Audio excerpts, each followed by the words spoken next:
merci.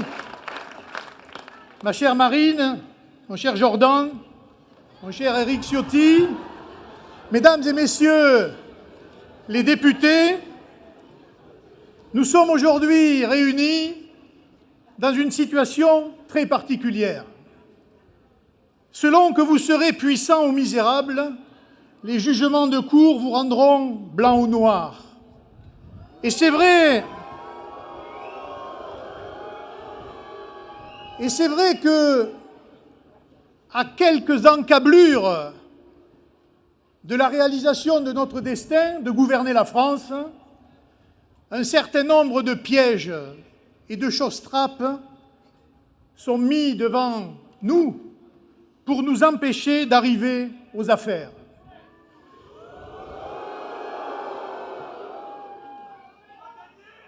Je pense qu'ils utiliseront tout pour empêcher la renaissance de notre patrie. Et l'oligarchie qui gère aujourd'hui les affaires de l'Europe comme les affaires de la France se défend encore avec l'énergie du désespoir, alors que petit à petit, le flot du mécontentement et le flot de la résistance monte, jusqu'à emporter ce système en place.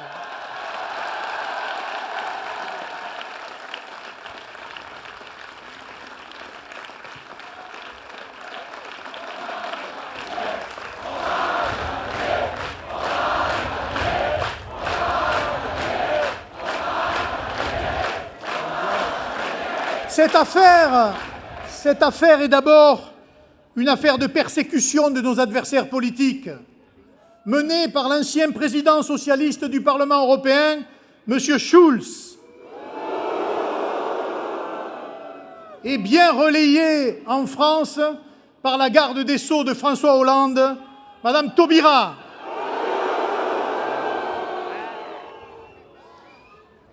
Des faits ont été utilisés contre nous alors qu'ils sont interprétables à l'envi, car ils étaient utilisés par tous et depuis toujours, car le rôle d'un assistant parlementaire, qu'on le veuille ou non, c'est de faire du travail politique pour précisément servir son parlementaire.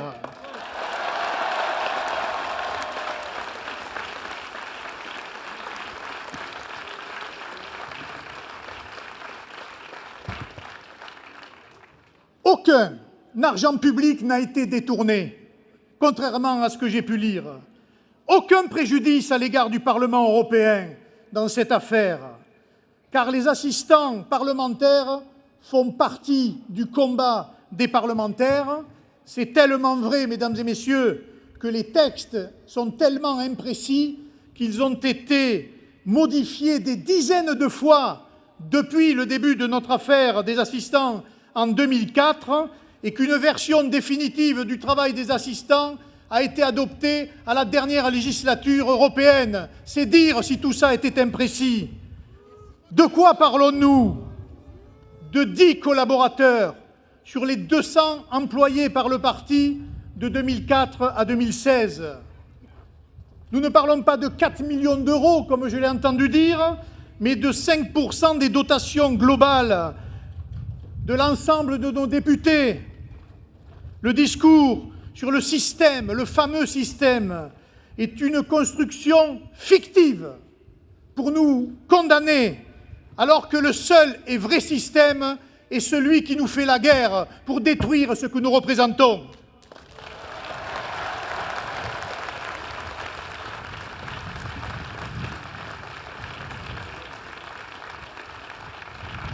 C'est tellement vrai que le Parlement européen a été complice de cette opération, dans la mesure où il ne pouvait ignorer ni la nature des contrats, ni le montant de ces contrats, et qui plus est reconnu devant le tribunal, mais qu'on ne retrouve pas dans le jugement. Ils ont fait des faux en écriture et n'ont pas été condamnés pour cela. Les termes de cette condamnation, d'ailleurs, sont extraordinaires. D'abord, la criminalisation de nos avocats et de notre système de défense.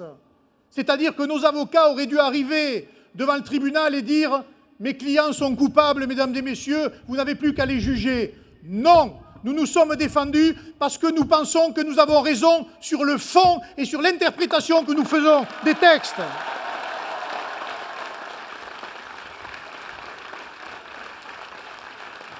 Mais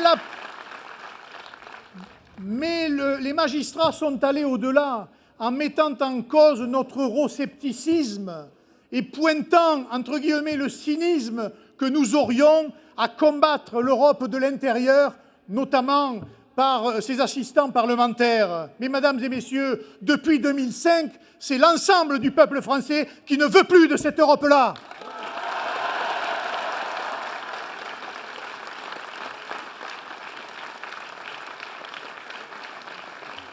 Et ensuite,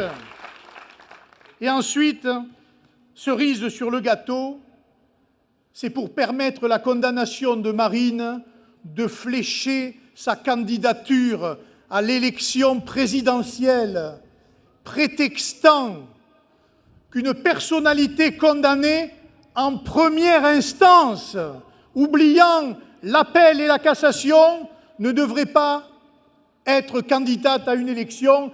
Interprétation totalement politique qui n'existe pas dans le code pénal. C'est dire si nous avons raison de nous plaindre, nous avons raison de contester, nous avons raison de nous indigner.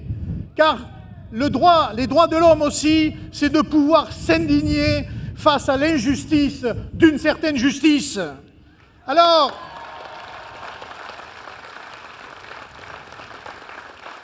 les Français ne sont pas idiots. Ils voient bien la différence de traitement.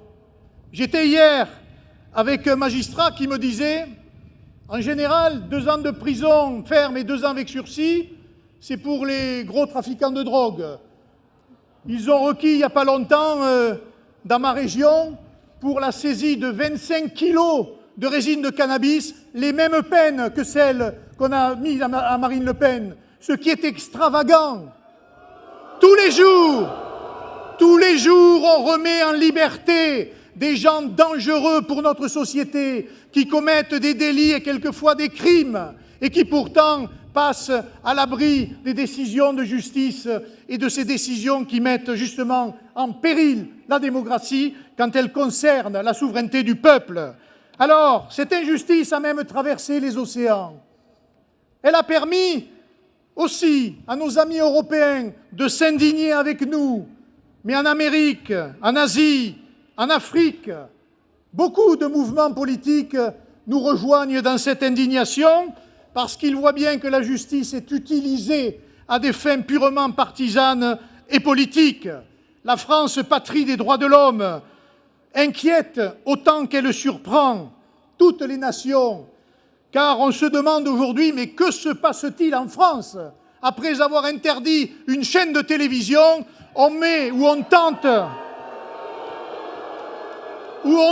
de mettre hors jeu la candidate qui aujourd'hui, dans les intentions de vote à la présidentielle, est largement en tête devant tous ses adversaires.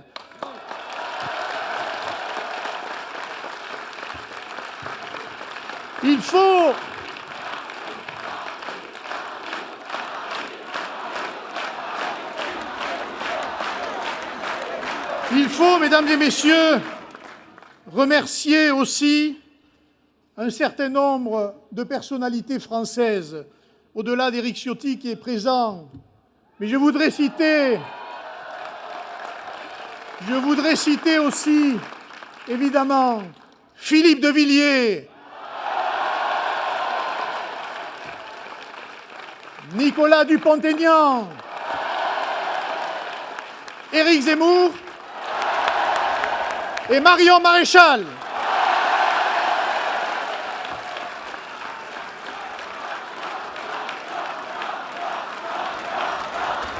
Mesdames et messieurs, il est important de résister, car nous portons un espoir définitif pour la renaissance de notre pays. Alors avec Marine, avec Jordan, Portons haut les couleurs de la démocratie du peuple, par le peuple et pour le peuple. Merci.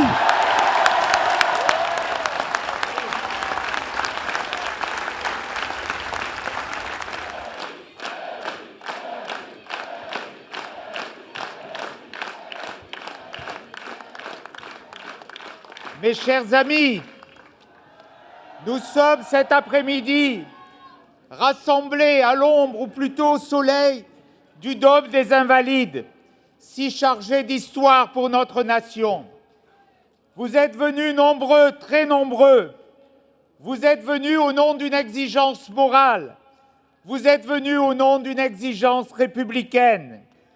Si nous sommes rassemblés paisiblement, sereinement, c'est du fait d'un procès, non pas d'un procès judiciaire, mais d'un procès politique, le procès de la volonté populaire. L'accusé est tout désigné, c'est le peuple de France.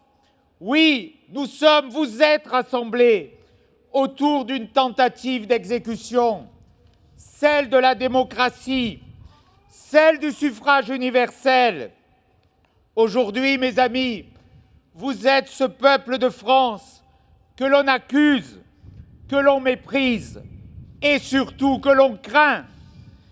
Mais aujourd'hui, le peuple de France refuse de se soumettre, de se laisser abattre.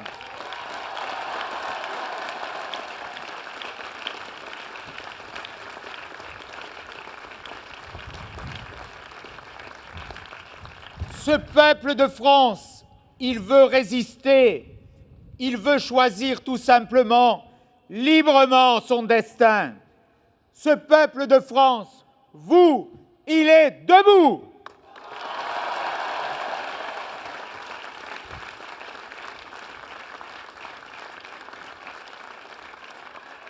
Mes amis, l'heure est grave. L'heure est grave quand on ferme des chaînes de télévision, Louis le rappelait, quand elles s'éloignent de la doxa officielle. L'heure est grave quand on veut éliminer des candidats, quand ils pensent différemment d'un système établi.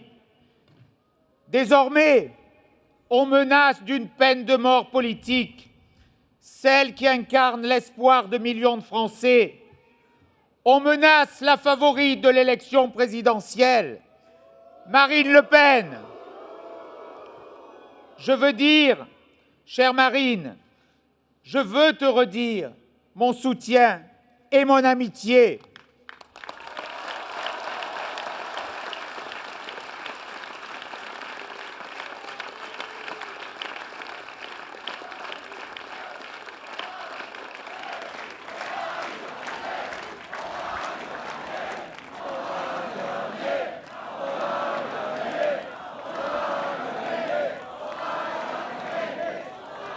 Mes amis, je viens personnellement, vous le savez, d'une autre famille politique, celle des gaullistes. J'ai voulu, cher Jordan, chère Marine, unir cette famille à la vôtre au moment des élections législatives.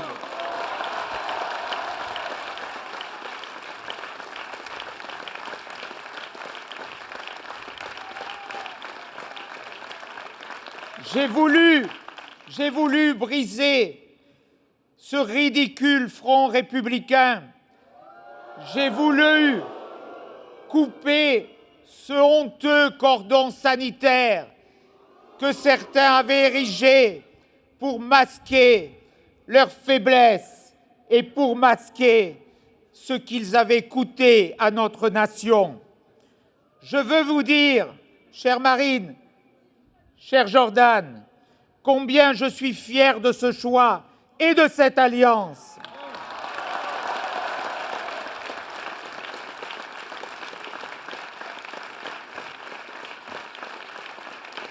Ce qui nous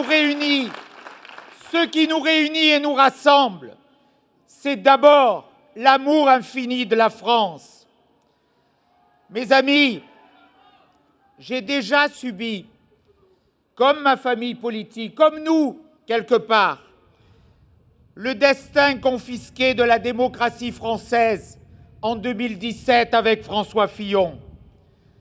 Nous avons fait face au même système qui refuse toute alternative à droite, le même système qui refuse toute alternance patriote. Nous avons subi plus récemment, l'été dernier, au moment des élections législatives, cette coalition de la honte, cette coalition de la honte allant des Insoumis et à cette partie de LR qui ne m'a pas suivi, cette coalition de la honte pour nous empêcher de gagner les élections législatives, ce qui nous aurait permis de redresser une France qui tombe un peu plus chaque jour. Aujourd'hui, soyez-en sûrs, notre force grandit et ce système sclérosé, dépassé, usé, vacille. Il tremble.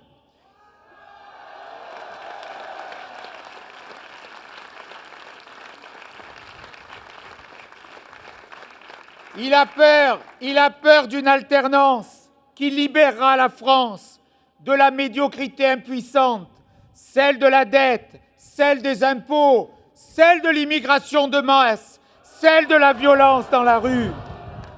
La peur de cette grande victoire démocratique déchaîne des forces. Ceux qui ne peuvent plus vaincre dans les urnes cherchent désormais à éliminer leurs adversaires.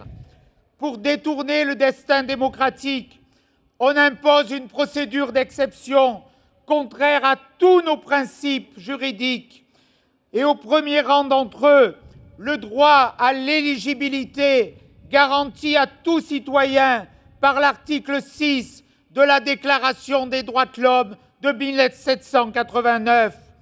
Mais qui peut croire que le peuple français est dupe? Mes amis, ce n'est pas que Marine Le Pen qu'il cherche à faire tomber. À travers elle, c'est vous, c'est un idéal, c'est la flamme de l'espérance.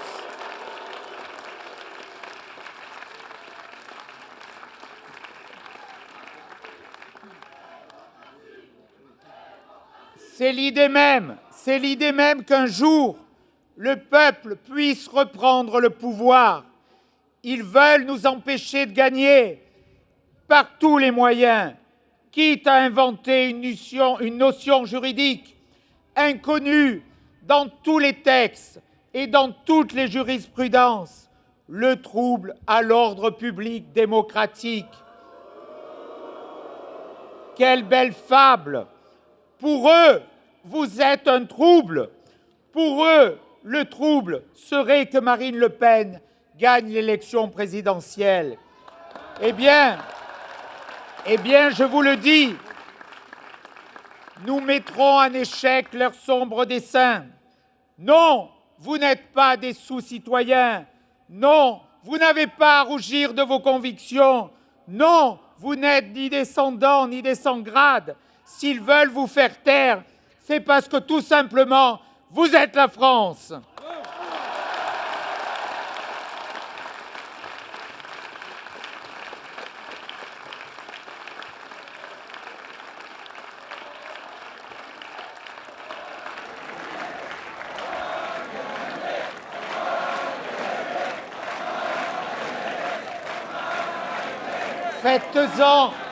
Faites-en aujourd'hui une fierté. Leur calomnie est un honneur. Oui, vous êtes la France. Vous êtes les fantassins de la démocratie en danger. Vous êtes les héritiers des pères de la République. Alors, ne vous laissez pas confisquer ce joyau que nous ont transmis de génération en génération ceux qui ont sculpté la France derrière le drapeau tricolore et derrière les lumières de l'idéal républicain. Le droit de vote, ce legs glorieux des soldats de l'an 2, des poilus de Verdun, des résistants du plateau des Glières, des marins de l'île de Sein, ne peut être dissous. N'ayez pas peur, n'ayez pas peur. Nous ne laisserons pas d'autres décider à votre place. Nous ne laisserons pas voler l'élection présidentielle. Alors, du fond de nos villes, de nos campagnes, levez-vous, faites entendre vos voix courageuses et invincibles. Vive la République et vive la France!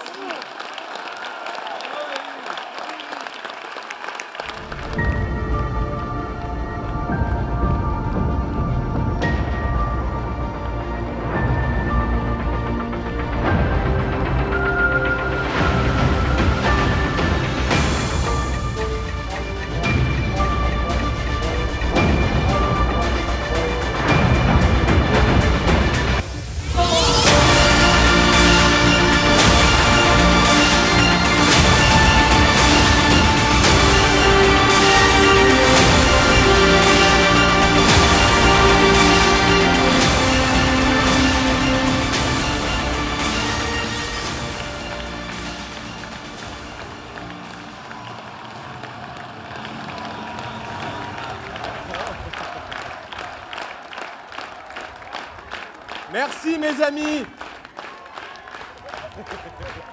Merci mes chers compatriotes. Ils voulaient éteindre une voix, mais ils ont réveillé le peuple de France. Vous êtes plus de 10 000. 10 000. 10 000 à avoir répondu présent à l'appel de la démocratie. L'histoire nous a donné rendez-vous ici, place Vauban, à l'ombre solennelle des Invalides, là où reposent les cendres de nos héros, là où souffle encore et toujours l'esprit des siècles d'histoire de France. C'est ici que veille Napoléon, ce géant dont le seul nom fait vibrer le marbre des nations.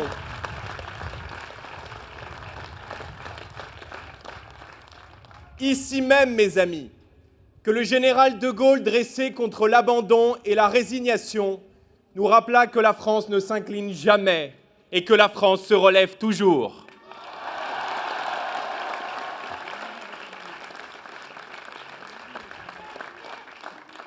Nous sommes les héritiers d'une civilisation millénaire, bâtie sur l'honneur, le courage et la grandeur. Nous sommes aussi les enfants d'une idée née il y a 25 siècles sur les hauteurs d'Athènes, lorsque des citoyens libres décidèrent pour la première fois de gouverner par eux-mêmes. Cette idée, mes amis, porte le beau nom de démocratie.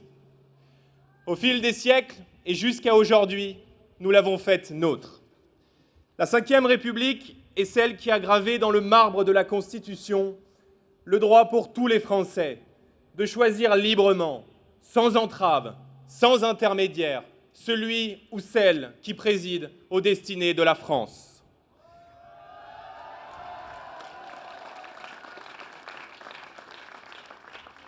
Je ne vois, mes amis, ici que des Français libres, que des patriotes fidèles à leur histoire, debout pour défendre leurs droits et leurs convictions.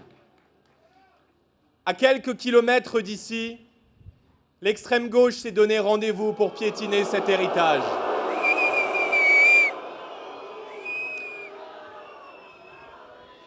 Et de le faire comme à son habitude, en brandissant des étendards palestiniens. Des drapeaux rouges et verts, des slogans hostiles aux valeurs de la France, à ses institutions et à ses serviteurs. Je ne vois ici, place Vauban, qu'une marée de drapeaux tricolores.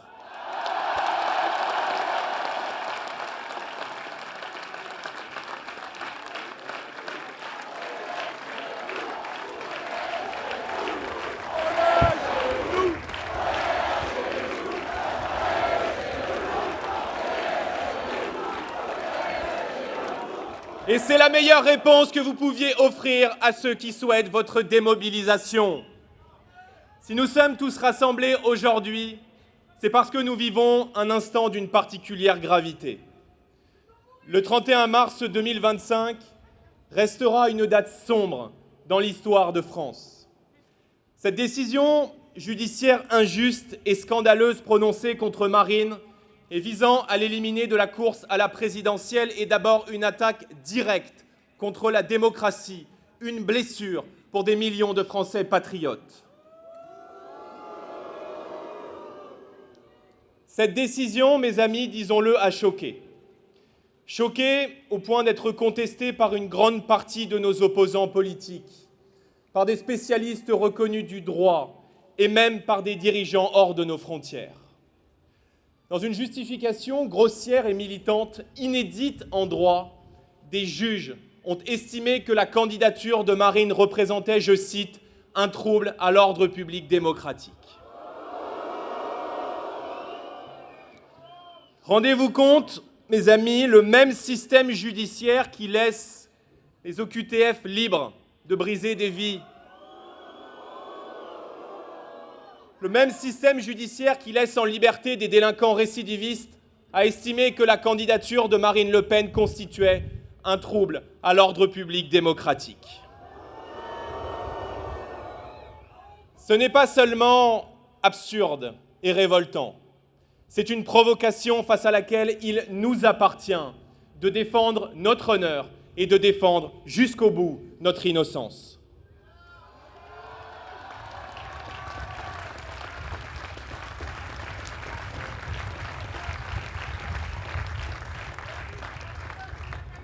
Que l'on soit ici extrêmement clair, il ne s'agira jamais pour nous de mettre en accusation ou de jeter le discrédit sur l'ensemble des juges ou de l'institution judiciaire. Jamais notre mouvement ne remettra en cause la séparation des pouvoirs ou l'indépendance de la justice qui sont les garanties de l'état de droit. Pour les avoir trop longtemps subis, nous condamnerons toujours les menaces, les violences, les intimidations ou les pressions exercées dans notre pays à l'égard de quiconque. Jamais nous n'exercerons de contraintes ou de pression sur la démocratie. En revanche, nous nous indignerons toujours face aux pressions exercées par certaines organisations contre la volonté populaire. Quand un syndicat, le syndicat de la magistrature, auquel se rattache un tiers des magistrats, appelle la profession tout entière à barrer la route par tout moyen au Rassemblement national lors du second tour des dernières législatives, en violation de toutes les règles de neutralité et de déontologie. Comment ne pas s'offusquer? Quand le syndicat de la magistrature épingle sur ce qu'ils ont baptisé un mur des cons des dirigeants politiques de droite, des parents de victimes de récidivistes, comment ne pas s'indigner? Quand ce même syndicat érige le délinquant en victime et promeut une insupportable culture de l'excuse, comment ne pas s'offusquer? Quand une procureure, dans le procès qui a visé le Rassemblement national, déclare en l'absence d'éléments tangibles, je cite, « Je ne peux pas demander une relaxe, ça me ferait trop mal », comment ne pas s'indigner?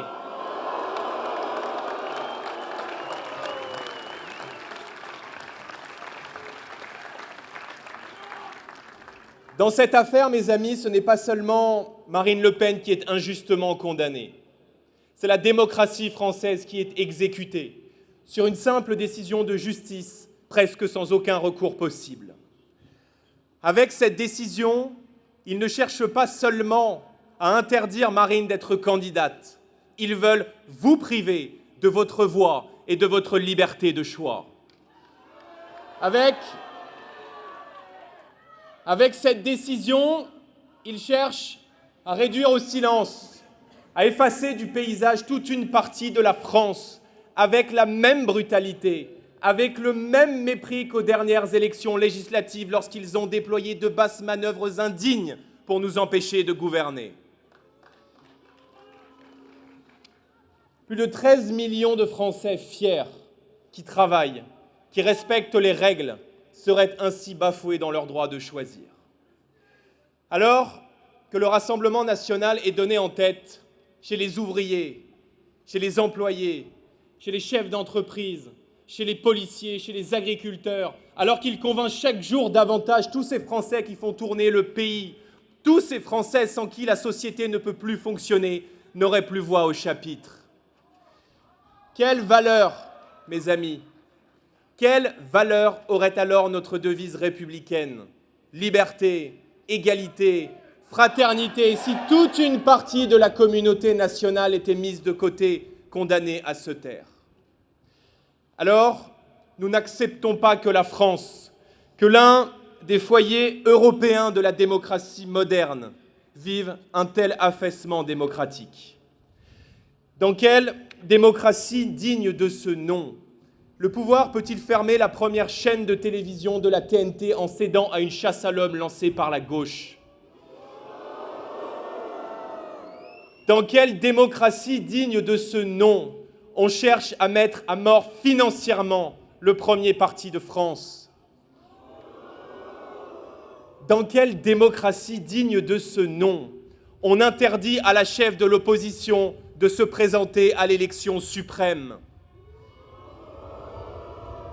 Dans quelle démocratie digne de ce nom tout est mis en œuvre pour empêcher le premier parti de France lors des dernières élections de gouverner le pays? Ces derniers jours n'ont pas simplement abîmé la démocratie française.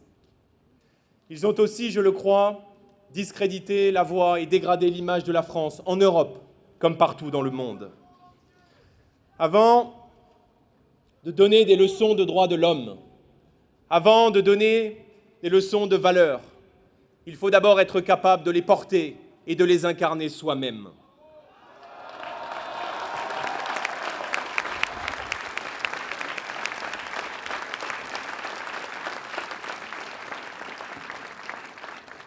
Mes amis, je ne connais pas de démocratie saine où l'opposition est réduite au silence, persécutée judiciairement, frappée financièrement.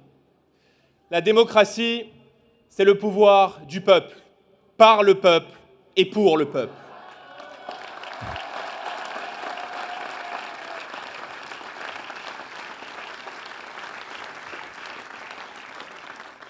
En démocratie et en République, comme l'a dit le général de Gaulle, la Cour suprême, c'est le peuple. Aucune juridiction ne peut aller à l'encontre de ce principe fondamental. Aucune décision de justice, aucune forme de censure ou d'interdiction ne réussira à mettre un terme à ce que nous bâtissons ensemble chaque jour pour la France et pour les Français.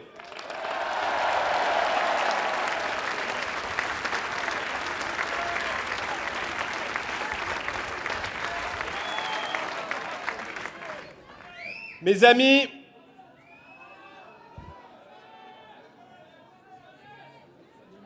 il y a un malaise.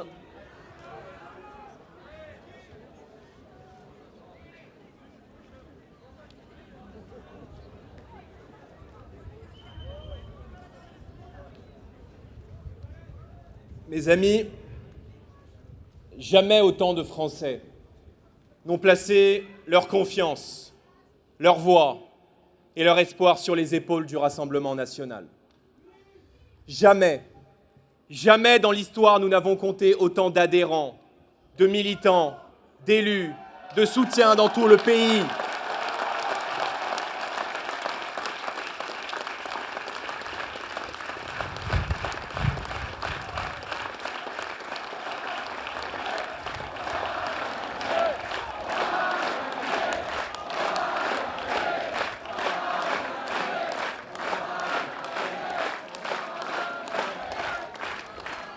Le patriotisme et l'amour pour la France ne sont pas des combats du passé. Ils sont la cause vivante du présent et la grande espérance de l'avenir. Ce sont eux qui guident nos pas chaque jour, qui animent nos cœurs et qui donnent à nos combats leur sens véritable. Mes amis, je vous le dis, nous avons le devoir sacré d'être là, de faire bloc, derrière Marine, de tenir bon face aux tempêtes, d'avancer sans relâche face aux épreuves, et jusqu'à la victoire.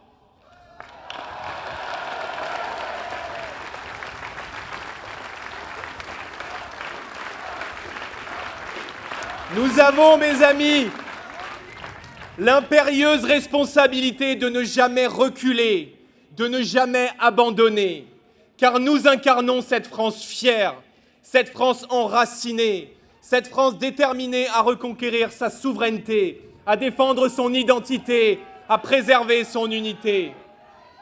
Alors je le dis à nos adversaires, nous sommes là et nous serons là demain et après-demain. Nous serons là.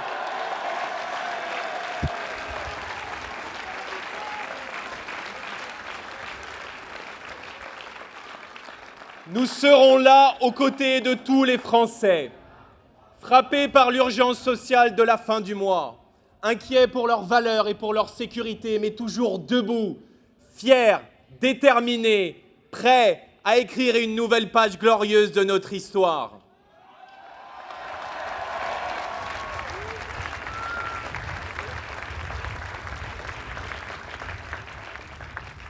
Mes amis, qui d'autre que nous pour défendre la liberté d'expression, menacés par le politiquement correct, par l'intolérance de la gauche, par le wokisme et par le totalitarisme islamiste?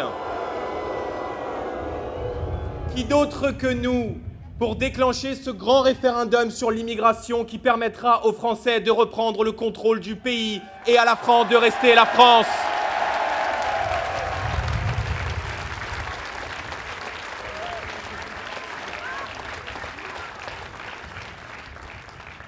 Qui d'autre que nous pour redonner aux Français le droit de vivre dignement de leur travail et à nos entreprises le pouvoir de produire sans entrave? Qui d'autre que nous pour redonner à la France sa grandeur et aux Français les moyens de leur bonheur? Mes chers amis, je ne peux conclure cette allocution sans vous parler d'une femme.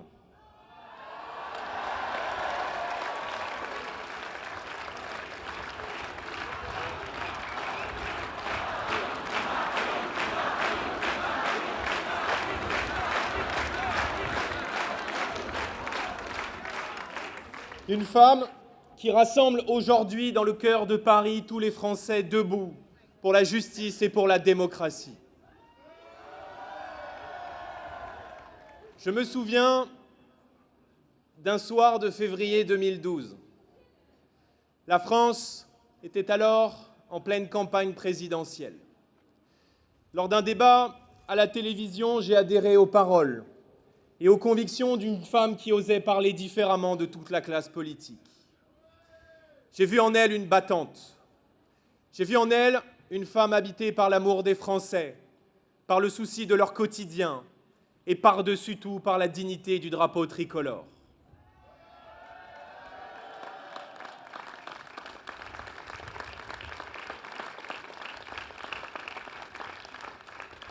Ce jour-là, mes amis, j'ai compris que Marine Le Pen était une femme d'État, avec ce qui était à l'époque sa première candidature à l'élection présidentielle. Elle m'a donné l'envie de l'engagement, autant qu'elle a fait naître un espoir immense dans tout le pays, dans tout le peuple de France, de la métropole jusqu'à nos territoires d'outre-mer. Depuis, cet espoir n'a cessé de grandir, élection après élection, épreuve après épreuve, bataille après bataille. Chaque jour, notre mouvement, le Rassemblement national, se renforce et devient chaque jour un peu plus la maison commune de millions de Français et de millions de patriotes.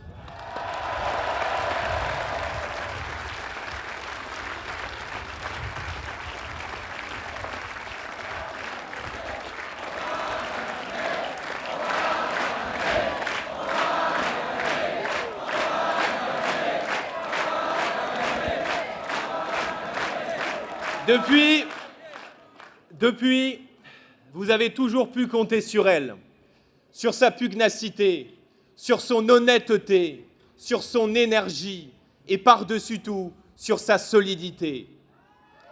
Aujourd'hui, mes amis, c'est elle qui a besoin de vous. C'est elle qui a besoin de nous.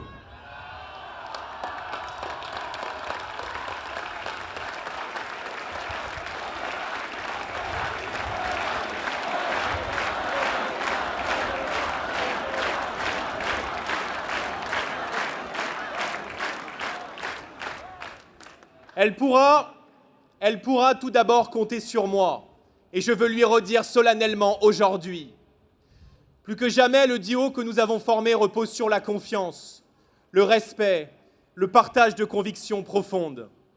Il s'est forgé dans les batailles, s'est renforcé dans les épreuves et se déploiera demain, j'en suis convaincu, dans la grande victoire pour la France.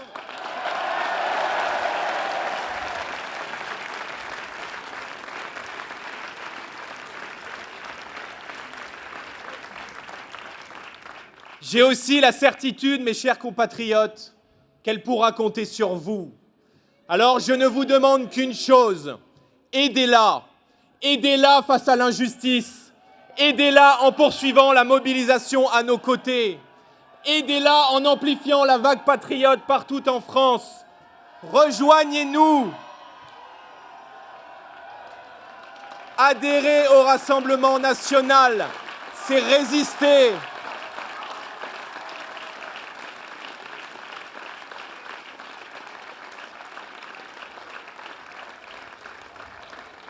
Adhérer au Rassemblement national, c'est défendre une certaine idée de la démocratie. Adhérer, mes amis, car au bout de ce chemin, c'est la victoire qui nous attend et croyez-moi, elle n'a jamais été aussi proche. Alors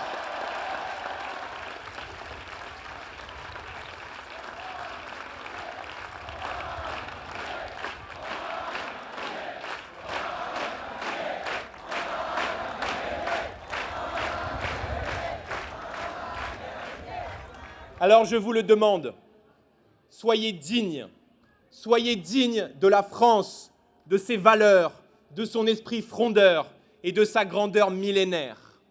En ce jour singulier, proclamons-le ici au pied des Invalides. La grandeur de la France est encore devant nous. Nous sommes le peuple de France, ce peuple qui ne renonce jamais. Ce peuple à qui le général de Gaulle s'adressait lorsqu'il affirmait avec conviction « Soyons fermes, purs et fidèles. Au bout de nos peines, il y a la plus grande gloire du monde, celle des hommes qui n'ont jamais cédé. » Aujourd'hui, pour Marine, pour la France, face à l'injustice, ne cédons rien. Marchons ensemble vers l'avenir et rendons à la France sa liberté, sa grandeur, son honneur et sa démocratie. Rien ne peut arrêter un peuple qui s'est remis à espérer. Vive Marine Le Pen, vive la démocratie, vive la République et vive la France!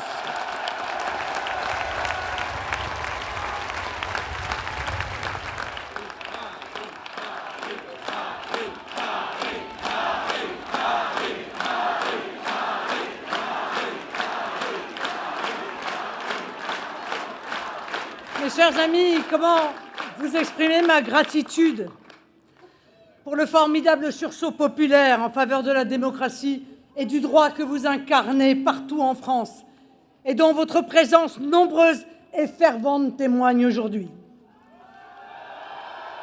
Il est impossible pour moi de cacher mon émotion, de vous voir ici et dans tous nos départements être à nos côtés.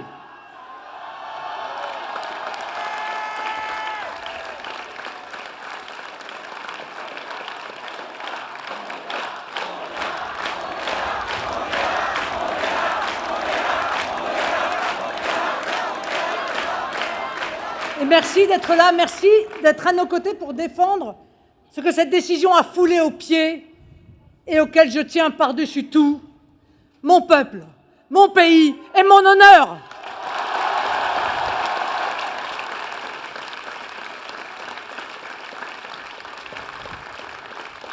Un merci affectueux pour votre courage, votre ténacité, votre générosité. Vous êtes formidables. Vous êtes formidables.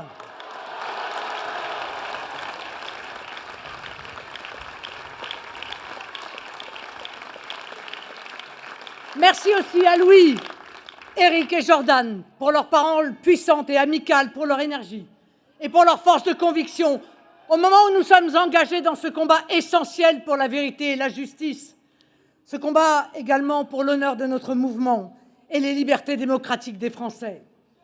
Merci aux personnalités étrangères, chefs de gouvernement ou de partis qui se sont exprimés tout particulièrement, à nos partenaires européens, membres du groupe des Patriotes pour l'Europe au Parlement européen. Merci aux centaines de députés européens et nationaux, aux élus locaux de France qui ont fait entendre leur voix à cette occasion. Et bien sûr, un remerciement infini aux demi-millions de Français, électeurs ou non du Rassemblement national, qui, par la signature immédiate de notre pétition, ont tenu à nous manifester leur solidarité.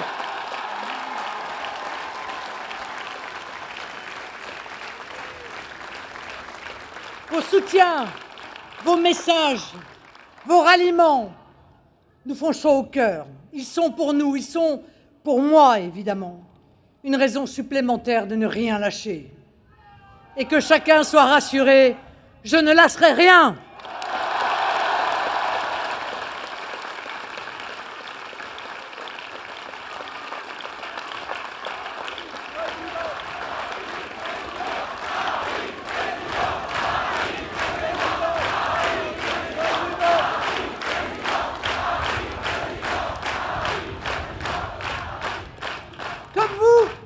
Nous partageons une sainte horreur de l'injustice et de la partialité.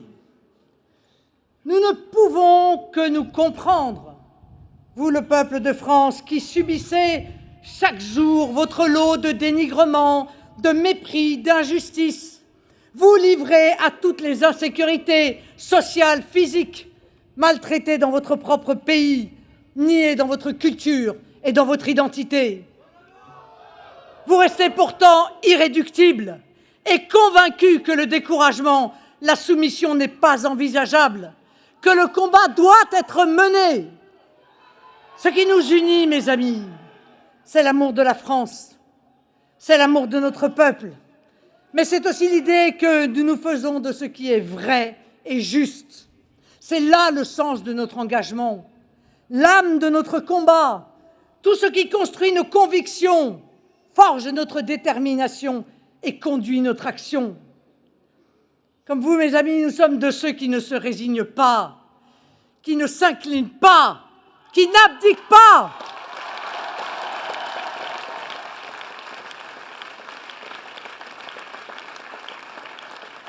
Nous savons que derrière les droits et les libertés que nous invoquons, nous défendons les droits et les libertés des Français, de tous les Français, et particulièrement des Français discriminés dans leur propre pays.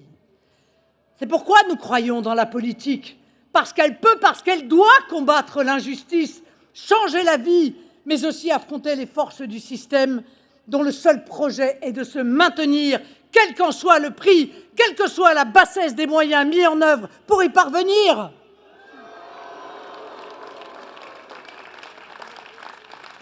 Depuis mon plus jeune âge, je sais les vicissitudes de la politique. J'en connais les contraintes et les injustices.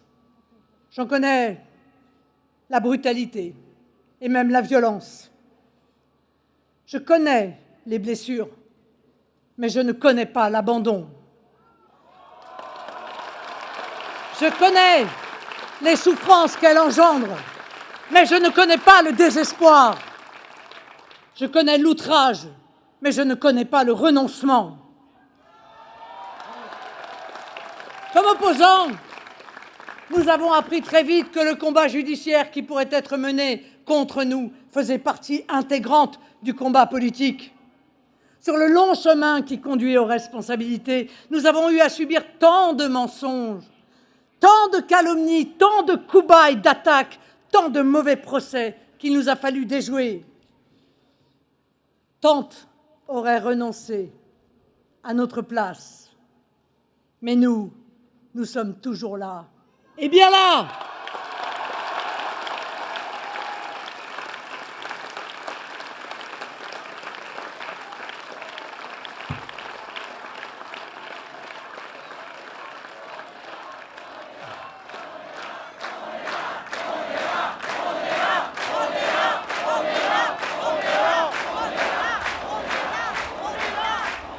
Dans tous les pays européens, mes chers amis, les dirigeants des partis nationaux sont poursuivis. Comme dernièrement notre ami Matteo Salvini pour séquestration, rien que ça, pour avoir refusé de laisser accoster des migrants illégaux dans son pays.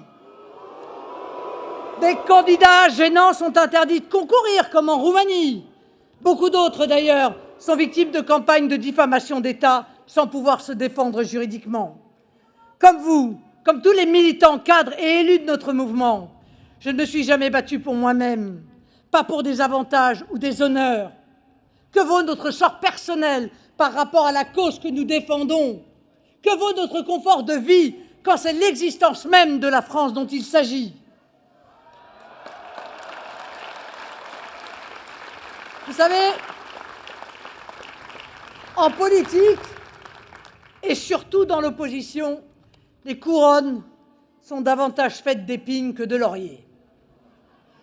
Pour autant, nous avons de la politique une haute idée, car il n'existe pas d'activité plus noble, plus tournée vers les autres et la bienfaisante action publique que la politique. Le débat d'idées, la confrontation loyale des points de vue et la fédération des énergies à la recherche du bien commun, c'est cela pour nous la politique. C'est pourquoi l'engagement militant nous semble si naturel, si estimable. Comme de très nombreux adhérents de partis et élus de tous bords, nous voyons l'engagement politique comme une sorte de sacerdoce. Un sacerdoce laïque, mais auquel il faut beaucoup sacrifier. Cet engagement politique nous apparaît être, dans la France et l'Europe d'aujourd'hui, un impératif absolu.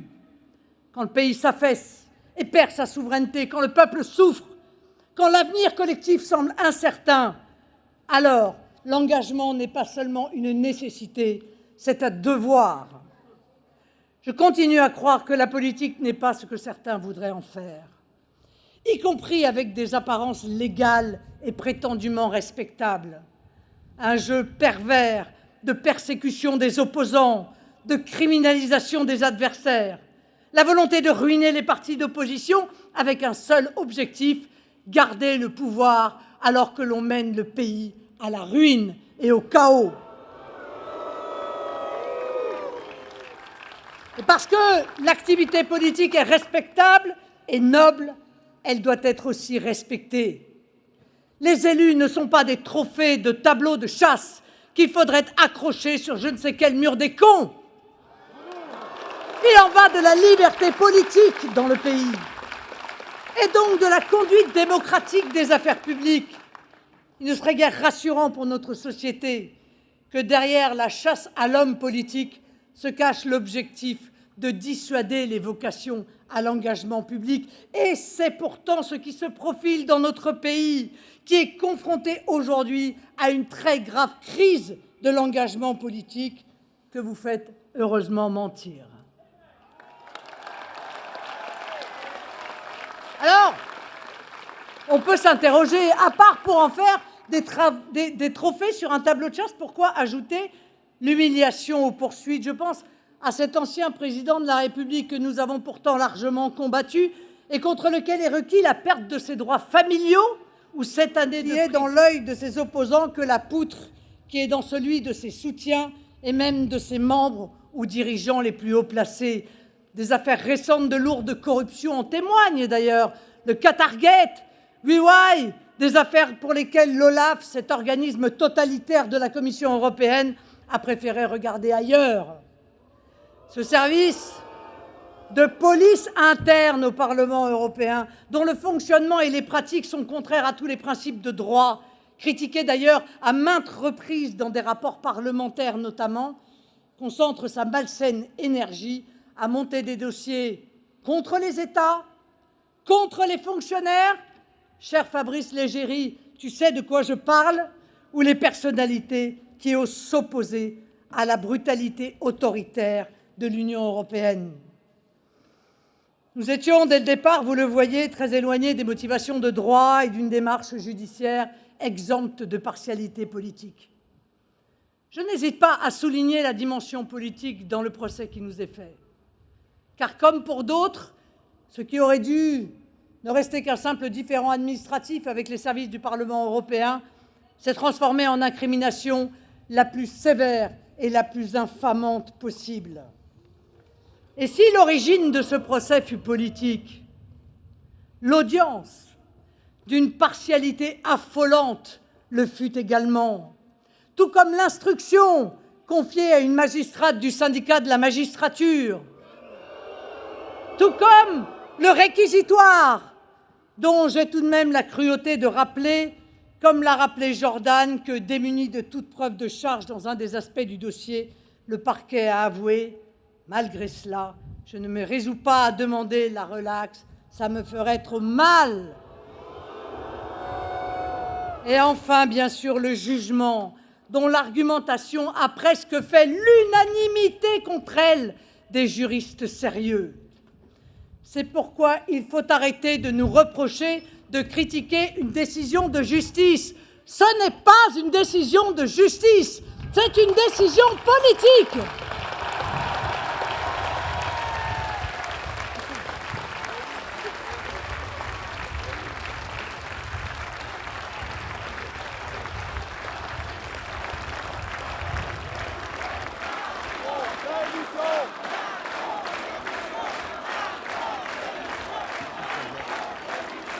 Voilà donc qu'il faudrait m'éliminer de la vie politique, sans voie de recours possible, au nom d'un soi-disant trouble à l'ordre public démocratique, concept purement et simplement inventé pour l'occasion. Pardon, mais le principal et même l'unique trouble à l'ordre public démocratique, c'est bien celui qui consiste à empêcher l'unique souverain, le peuple, de s'exprimer.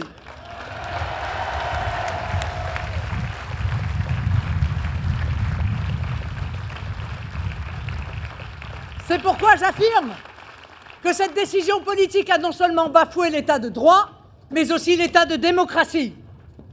Alors que ce soit clair, nous ne mettons pas toute la justice dans le même sac. Nous n'oublions pas qu'il y a des juges exemplaires qui font leur travail avec impartialité, respect des justiciables et souci du droit. Nous condamnons, bien sûr, les insultes et les menaces contre les magistrats, tous les magistrats. Elles sont indignes et ne rendent pas service à la cause qui est résumée par un des plus beaux mots de notre langue, la justice. Vous l'avez compris, nous ne demandons pas d'être au-dessus des lois, mais pas au-dessous des lois. Nous ne sommes pas des sous-citoyens parce que nous aurions commis le crime, aux yeux de certains, d'avoir fait de la défense de la patrie et de sa souveraineté le combat de nos vies. Les 13 millions d'électeurs qui nous font l'honneur de leur vote et de leur confiance ne sont pas des demi-citoyens qui devraient battre leur coulpe pour leur hérésie, pas des justiciables de seconde zone à qui pourraient être déniés les droits élémentaires de citoyens ou de justiciables. Faut-il rappeler qu'ayant réuni plus de 37% des voix aux législatives et 31% aux européennes, nous sommes déjà privés de la moindre fonction, même symbolique, à l'Assemblée nationale ou au Parlement européen, par ceux-là même qui donnent des leçons de démocratie matin, midi et soir. Comment croire qu'en France, le pays des Lumières et des droits de l'homme, on puisse gouverner en ayant recueilli 5% des voix et qu'on interdise de toute fonction un parti qui réunit 37% des suffrages?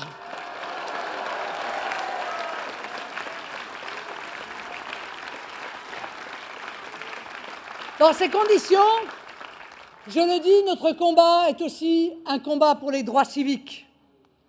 Parce qu'il existe manifestement en France plusieurs catégories de citoyens.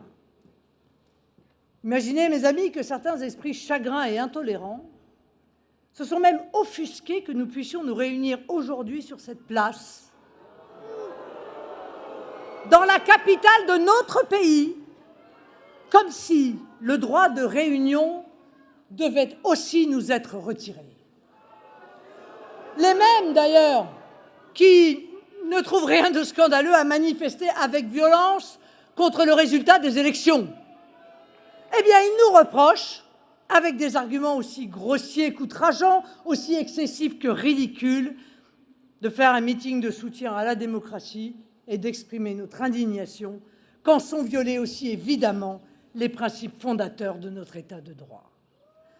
À tous les Français que l'on veut intoxiquer, je veux dire que notre ligne de conduite ne sera jamais celle de la brutalisation, chère à d'autres formations politiques, mais celle pacifique du pasteur Martin Luther King pour les droits civiques des citoyens américains à l'époque opprimés et privés de droits. Nous entendons pour cela inviter tous les Français épris de liberté à s'engager à nos côtés dans une résistance pacifique et démocratique, une résistance populaire et patriote.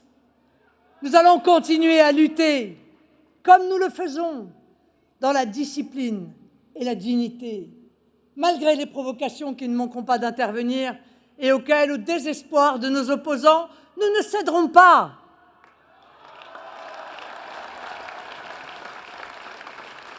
Malgré les fantasmes de nos adversaires, il n'y a chez nous aucun esprit de sédition, seulement la volonté inaltérable de défendre pour nous et pour tous les Français de métropole, d'outre-mer et du monde qui sont exclus ou se sentent exclus leurs droits, tous leurs droits.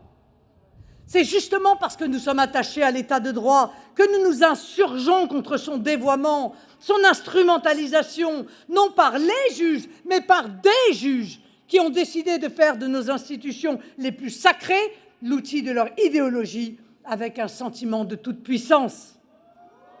Personne, et surtout pas les défenseurs du principe d'indépendance de la justice, ne peut cautionner le fait que des magistrats, sous couvert d'appartenance syndicale, se targuent de mener un combat militant ouvertement politique contre les patriotes, un combat ostensible et revendiqué dans un esprit de vengeance politique. À ce titre, le communiqué du syndicat de la magistrature rappelé par Jordan est en même temps éloquent et inquiétant. Personne, et surtout pas les défenseurs du principe d'indépendance de la justice, ne peut cautionner le fait que des magistrats criminalisent des idées politiques souverainistes ou en fassent une circonstance aggravante. Je rappelle l'argument insensé du tribunal. Je cite, « L'atteinte aux intérêts de l'Union européenne revêt une gravité particulière dans la mesure où elle est portée, non sans un certain cynisme, mais avec détermination par un parti politique qui revendique son opposition aux institutions européennes. » Cet argument marque le caractère éminemment politique de cette décision. Quel justiciable peut ne pas trembler à l'idée de se voir désormais appliquer la rétroactivité de lois, de réglementations européennes ou de jurisprudence, comme ça a été le cas dans cette affaire, parce que ces idées ou son nom ne plaît pas à un juge dont l'impartialité est ainsi gravement questionnée. La justice dans un pays de droit qui se respecte ne peut pas être une loterie, mes amis, et l'innocent doit l'attendre, pas la craindre.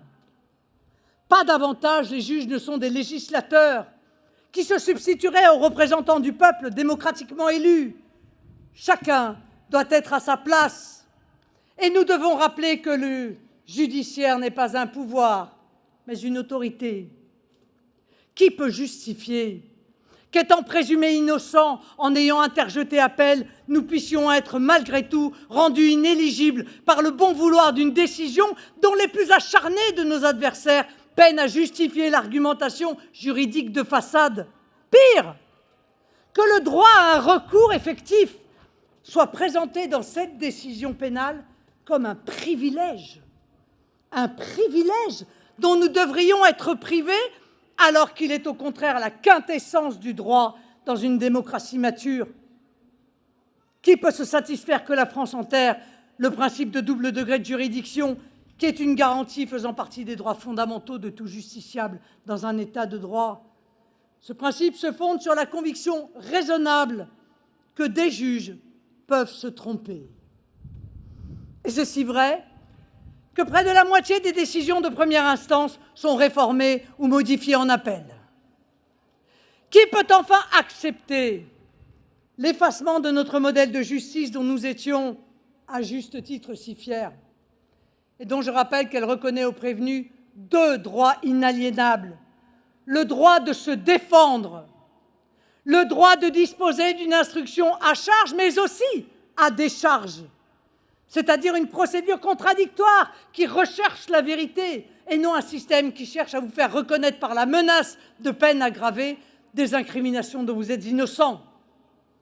Ah, je sais, l'avocate qui ne peut s'empêcher parfois, souvent, de se réveiller en moi, ne se résout pas à ce que le simple fait de se défendre lors d'un procès puisse être retenu comme une prétendue preuve de la culpabilité et serve d'argument pour faire de nous des récidivistes en puissance.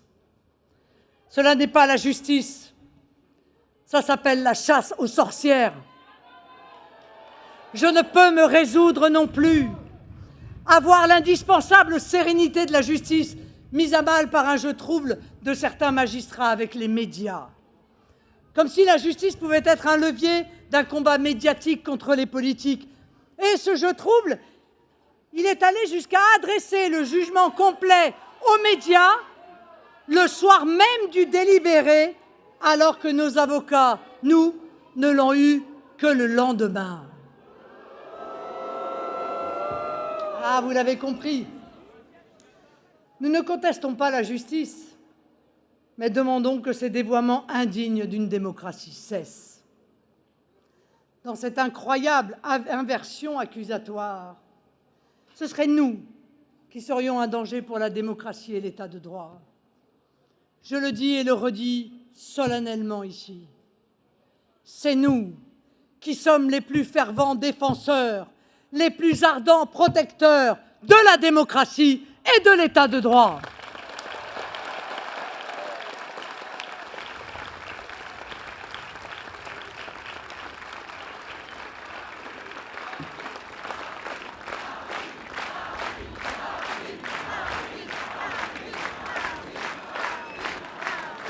Jordan a raison, le spectacle lamentable que donne la France n'est pas à la hauteur des hautes institutions d'État qui avaient fait de notre pays une référence dans le monde. Elle n'est pas à la hauteur du message universel de la patrie des droits de l'homme, pas à la hauteur de son image de grande démocratie éclairée. Personne hors de nos frontières ne peut comprendre qu'aujourd'hui, certains en France considèrent que l'expression démocratique du peuple souverain doit être encadrée, limitée, dès lors qu'elle n'est pas conforme à leur vision. Or, l'article 3 de la Constitution, de notre Constitution, est clair. La souveraineté appartient au peuple, qui l'exerce par ses représentants et par la voie du référendum.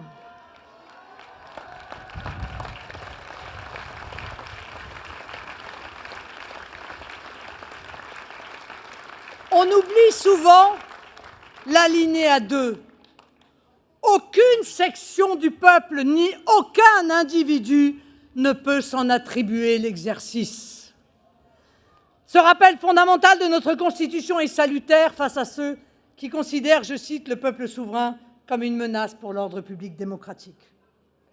Les réactions provenant de l'étranger soulignent combien cette décision vient heurter le modèle que la France était aux yeux du monde, cette puissance de raison respectée sur la scène internationale, pour son attachement au droit et à la justice, à qui chaque nation peut parler en confiance, d'égal à égal.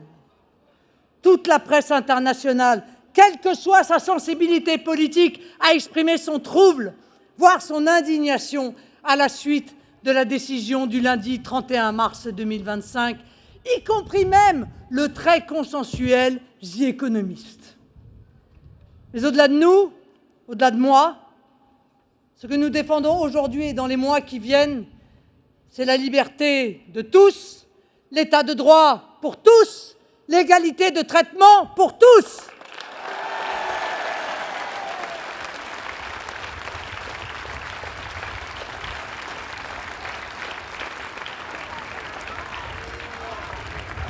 Ce que nous défendons, ce sont les fondements de notre démocratie qui reposent depuis Montesquieu sur le principe de la séparation des pouvoirs. Oui, je le dis, la justice ne peut s'ingérer dans la façon dont les élus conduisent leur mandat au service des Français dès lors qu'il n'y a pas de corruption ou d'enrichissement personnel. Elle n'a pas non plus à choisir les candidats aux élections. Il y a des équilibres que notre pays doit retrouver s'il ne veut pas tomber dans un autre système que la démocratie, car tous nos principes vacillent en réalité sur leur base. Nous défendons aussi la présomption d'innocence, qui, avec le secret de l'instruction, doit manifestement être urgemment rétabli dans notre pays. Parce que lorsque les droits des justiciables disparaissent, lorsqu'ils sont quotidiennement bafoués par le tribunal médiatique, tous les citoyens sont concernés parce qu'ils sont tous potentiellement menacés. Nous ne sommes pas les seuls à nous en inquiéter. Des voix en dehors de notre mouvement et parfois venues de camps opposés au Rassemblement national se sont élevées pour souligner le caractère contestable et même fantasque des fondements juridiques de ce jugement. Leur honnêteté intellectuelle les honore, leur liberté d'esprit et leur courage honorent la France. Ces prises de position montrent que ce combat pour la justice, ce combat pour le droit n'est pas seulement le nôtre, mais celui de la société tout entière, de l'institution elle-même, de la communauté judiciaire et bien sûr du chef de l'État, garant du bon fonctionnement des institutions. Vous savez, la décision dont nous sommes victimes, comme les décisions injustes qui frappent tant de justiciables en France, soit par les délais, soit par des résultats déroutants, sont aussi le signe d'une érosion de nos institutions, que l'on ressent dans les études d'opinion et qui démontrent une perte de confiance des Français dans leur justice. Ce constat ne fait que renforcer notre détermination de voir l'État se redresser dans ses fondements. Or, il n'y a pas de redressement de l'État sans renouer avec une confiance populaire en la justice. La justice a un rôle essentiel et noble auquel je crois profondément. Par son exemplarité, son sens du bien commun, la justice, consciente de la portée de ses décisions et de son rôle social, doit rassurer et fédérer les citoyens. Nous lui en donnerons les moyens matériels et humains. À elle, sans attendre, de se livrer aussi à une introspection et de ne pas se couper du pays en s'enfermant encore davantage dans une logique corporatiste. Je veux croire que cette affaire aura un effet positif et permettra une prise de conscience sur l'état de droit dans notre pays, sur la notion sacrée des droits de la défense, sur la place de la justice dans notre société, sur le droit du peuple à choisir ses représentants, c'est-à-dire en un mot, sur la démocratie. Ceux qui tentent de nous soumettre ou de nous faire baisser la tête ne paraissent grands qu'à ceux qui sont déjà à genoux. Nous, nous sommes debout pour la justice, pour le peuple et pour la France. Aujourd'hui est un jour historique, un jour où se lève avec joie et ferveur un grand mouvement en faveur de la liberté du peuple. Cette aspiration à la protection, au respect, comme le refus des citoyens d'être traités en sujet, est irrépressible et, je le crois, irrésistible. Cette aspiration est la nôtre. C'est cela que nous défendons envers et contre tout depuis des décennies. Et je crois profondément que nous sommes le seul mouvement à être assez solide et assez courageux pour mener ce combat.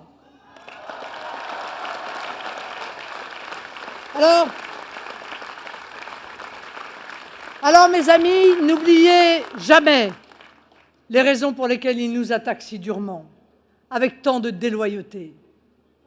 N'oubliez jamais qu'ils ne font cela que pour une seule raison. Nous sommes en train de gagner. Vous êtes en train de gagner.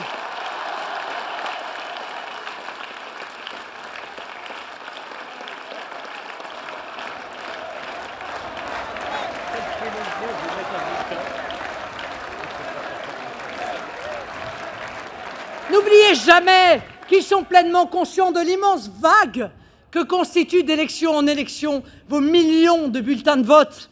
N'oubliez jamais que nous sommes le parti des bâtisseurs, le parti des conquérants, le parti des amoureux infatigables de notre grande et belle nation. N'oubliez jamais que nous devons garder chevillé au corps et au cœur la seule cause, la plus belle cause qui vaille, la France. De partout, de partout. Les citoyens de tous bords politiques, de toutes origines, de toutes confessions doivent nous rejoindre pour conduire cette œuvre de redressement national et de refondation sociale. J'ai besoin pour cela de votre persévérance, de votre courage, de votre combativité, de votre solidité, de votre espérance. Ce sera une formidable aventure politique et humaine. Ce sera pour chacun d'entre vous la plus haute mission de votre vie. Et lorsque la victoire viendra, ce sera pour la France l'aube de la Renaissance. Vive la justice! Vive la République! Vive la France!